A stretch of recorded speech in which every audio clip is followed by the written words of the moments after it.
मध्य प्रदेश की सरकार ने पुलिस में 7,500 पदों की भर्तियां निकाली हैं, मगर इन भर्तियों को लेकर युवाओं में खुशी कम, गुस्सा ज्यादा देखा जा रहा है।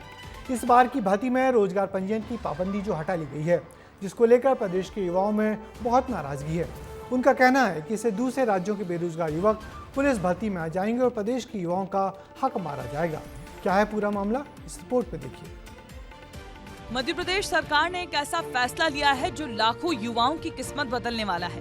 रोजगार पंजीयन की अनिवार्य शर्तों को हटा दिया गया है, लेकिन यही शर्त नई विवाद की वजह बन चुकी है। दरअसल एमपी पुलिस भर्ती 2025 में 7,500 पदों पर भर्ती होगी। सरकार ने इसमें रोजगार पंजीयन की अनिवार्यता को हटा दिया है, जिससे ग्रामीण और बाहरी युवाओं के लिए रास्ता आसान होगा। रोजगार पंजीयन की शर्तों को हटाने से ही विवाद हो रहा है।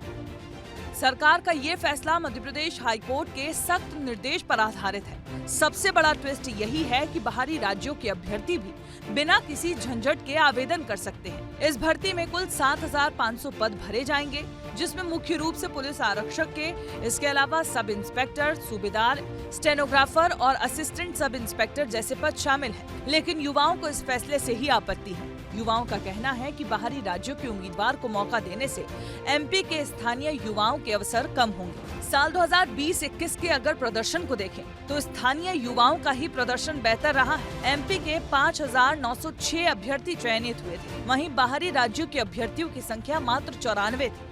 ऐसे में युवा इसे अपनी नौकरी पर हमला बता रहे हैं और दूसरे राज्य जैसे राजस्थान, यूपी से भीड़ बढ़ेगी ऐसा दावा कर रहे हैं। मेरे हिसाब से तो ये फैसला गलत है, क्योंकि जैसे कि हम जानते हैं कि अभी करंट सिचुएशन के अकॉर्डिंग एमपी में अभी अनएम्प्लॉयमेंट ज़्यादा हो रही है। तो अगर बाकी स्टेट्स के भी यहाँ भर्ती लेने लगेंगे तो हम लोगों को थोड़ी प्रॉब्लम हो सकती है। और कि रोज़गार पंजीयन को समाप्त कर दिया गया तो कहीं ना कहीं छात्रों के लिए ये बहुत ज़्यादा असुविधाजनक है। युवाओं का कहना है कि राज्य की नौकरियों पर पहला हक राज्य के बच्चों का हो। युवाओं की मांग है कि भर्ती को केवल एमपी मूल निवासियों तक सीमित रखा जाए, लेकिन क्या ये मांग संभव है? बिल्कुल नहीं, क्योंकि हाईकोर्ट ने इसे असंवैधानिक करार दिया है। नहीं, ये आपत्ति मेरी दृष्टि में तो ठीक नहीं है। पूरा भारत एक राज्य नहीं है, एक राष्ट्र है, और इनके अवसर कम क्यों होंगे? इनके अवसर तो और राज्यों में भी बढ़ जाएंगे। आज अगर इनके यहाँ कम होते हैं तो 32-36 जितने भी राज्य हमारे हैं, सब में उनको अवसर मिलेंगे। किसी भी राज्य में केवल राज्यवार भर्ती नहीं होना चाहिए। वहीं सरकार का दावा है कि ये फैसला युवाओं के हित में ही लिया गया है, लेकिन कांग्रेस दावा कर रही है कि इससे भ्रष्टाचार बढ़ेगा। देखिए, भारतीय जनता पार्टी की सरकारें सदैव समय समय पर प्रशासनिक सुधार और आवश्यक जो परिवर्तन होती है वो करती रहती हैं, पर हमारे जो भी निर्णय हैं वो सदैव मध्य प्रदेश के हित में होते हैं, मध्य प्रदेश के युवाओं के हित में होते हैं। और अगर ऐसा कोई विषय संज्ञान में आएगा तो सरकार जन भावनाओं के अनुसार उस पर ज़रूर गंभीरता से विचार करेगी। सरासर गलत है ये, क्योंकि जब एम्प्लॉयमेंट एक्सचेंज में रजिस्ट्रेशन होता है तो उसको पूरा डाटा देना पड़ता है कि ये मूल निवासी कहाँ का रहने वाला है।